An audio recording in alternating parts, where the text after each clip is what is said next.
الحمد لله والصلاة والسلام على رسول الله وعلى آله وصحبه ومن والاه. السلام عليكم ورحمة الله تعالى وبركاته. طبتم وطاب ممشاكم، تبوأتم من الجنة منزلا ومقعدا إن شاء الله.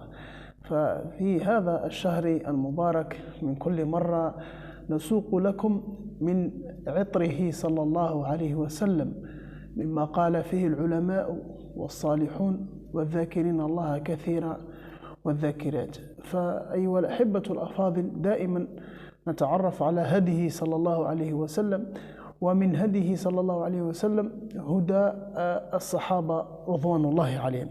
فمن هدي الصحابة الطريقة التي ساروا عليها بعد انتقاله إلى الرفيق الأعلى صلى الله عليه وسلم، فكانوا عليهم الرضوان في تعاملاتهم وفي كل شيء دائما مطابقة لما تعلموه من مدرسة رسول الله عليه الصلاة والسلام. فمن هدي الصحابة رضوان الله عليهم اتباع الكتاب والسنة.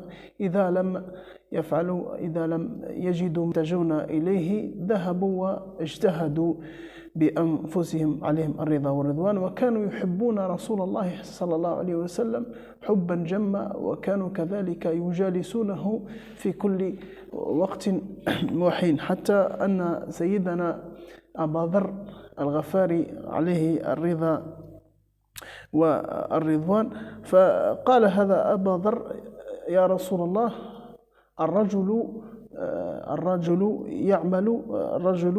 قلنا يعمل مثل عمل قوم ولا يكون مثلهم.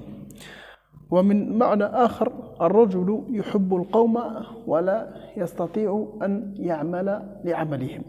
فقال عليه الصلاة والسلام ماذا رد عليه؟ قال: يا أبا ذر، إنك مع من أحببت. فالنبي عليه الصلاة والسلام هذا كان رده. وسيدنا أبا ذر فقال: يا رسول الله، إني أحب الله ورسوله. فهنا نكتشف أن من يحب الله ورسوله فسيحشر مع النبيين والصديقين والشهداء، وكذلك النبي عليه الصلاة والسلام. فجاء رجل يذكر من أنه من الصحابة إلى رسول الله فقال: يا رسول الله، إني أحبك ولا أصبر حتى آتيك فأنظر إليك. هذا أحد الصحابة. فإذا يا رسول الله، فإذا دخلت الجنة ورفعك الله مع النبيين، وإذا إذا دخلت الجنة أنا، هذا يعني الصحابي، فإني لا أراك. فماذا قال عليه الصلاة والسلام؟